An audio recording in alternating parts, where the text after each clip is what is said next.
Hi, I'm KC of the KC Butler home team at REMAX 100, and this is the real estate outlook as I see it for Denver and the Foothills for the rest of 2022 and into 2023.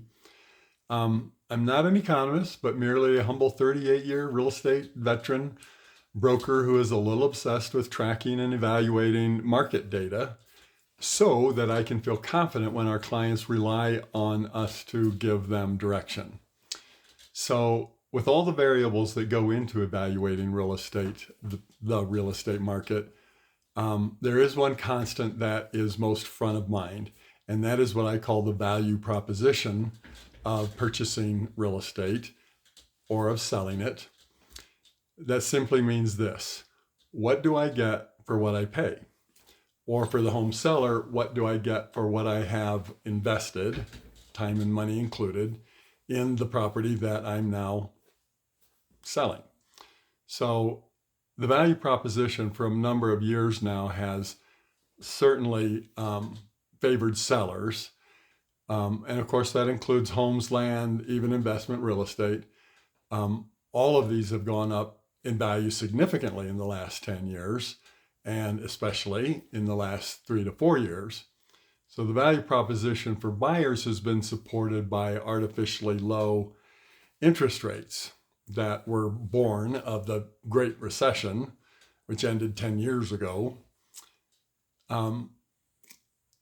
These crazy low interest rates created great purchasing opportunities for home buyers, but also for investors, some of whom were individuals, just, to create an extra nest egg, and kudos for those who did that, but also to a whole cottage industry of small construction-minded flippers, and sadly to corporate mega investors who saw huge income opportunities from rising rents, let alone fast rising real estate, value in real estate holdings. They bought for cash huge volumes of single family homes from otherwise would be first-time home buyers and blue-collar workers. So back to interest rates, honestly, it's baffled me why they were left so low for so long. A more natural function, in my humble opinion, would have seen rates adjust a basis point maybe some 7 or 8 years ago, and then another one when the economy was heating up, 6 or even 5 years ago. Though inflation was very low, just as a smart, proactive fiscal policy. And then maybe another point if home appreciation kept rising precipitously, which maybe it wouldn't have if adjustments had been made. So truth be told, the Fed blew it, in my opinion.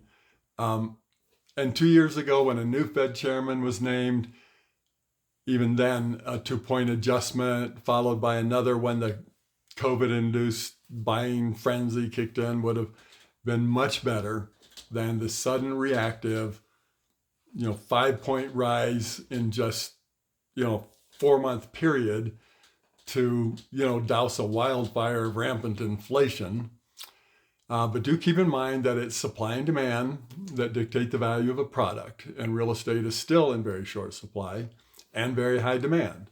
Higher interest rates will naturally suppress demand somewhat, and higher building costs and continued supply chain issues will no doubt continue to dampen the supply side of available homes.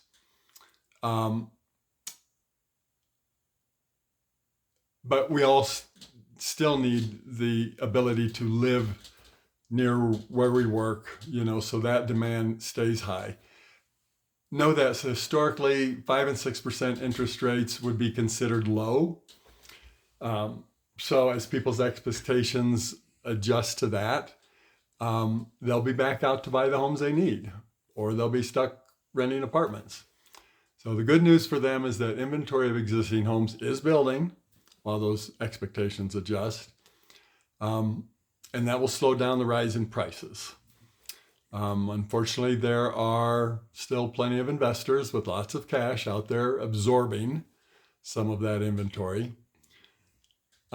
So the rest of this year I will characterize as the market settling down, moving back in the direction of balanced, but I'm not going to venture exactly when we might hit that balance mark, or, as many would love to know, when it might see some buyer's market territory.